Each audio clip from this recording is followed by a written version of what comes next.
Terima kasih pemirsa, Anda masih bersama kami di Liputan Metropolis Malam. Kurir narkoba asal Pali diringkus petugas Satres Narkoba Polres Prabu Muli. Berikut dengan barang bukti sebanyak 32 gram lebih narkoba jenis sabu beserta alat timbangan digital.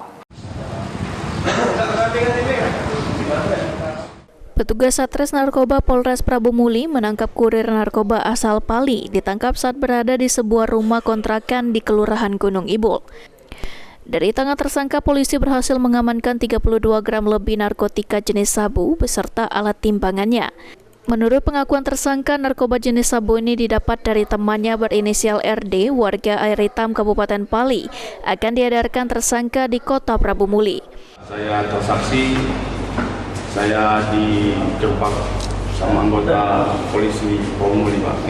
Pada saat mau transaksi, diamankan satu buah klik. Itu betul barang? Ya betul, Pak. Barang Bu ya? Ya.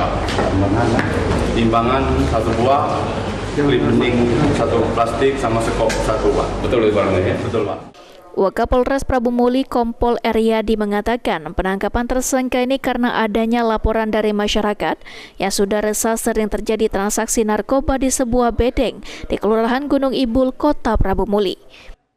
Informasi dari masyarakat bahwa ada akan transaksi narkoba, sehingga tidak lanjutlah oleh tim narkoba Polres Prabu Muli. Hasil lidik dan akhirnya pengungkapan berhasil diamankan satu orang laki-laki atas nama Dadang Pahyaman Timbangan Irawan, lahirnya di Tanah Pali, umur 20 tahun, kemudian Desa Tanah Utara, Tanah Pali.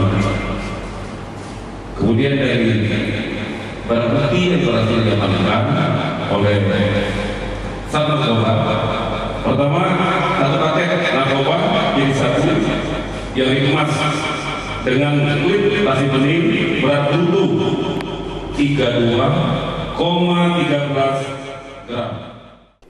Untuk mempertanggungjawabkan perbuatannya, tersangka dijerat dengan pasal 114 ayat 2 atau pasal 112 ayat 2 Undang-Undang Nomor 35 Tahun 2009 tentang narkotika dengan ancaman hukuman paling singkat 6 tahun penjara dan paling lama 20 tahun kurungan penjara. Anggi Berkasa, PAL TV.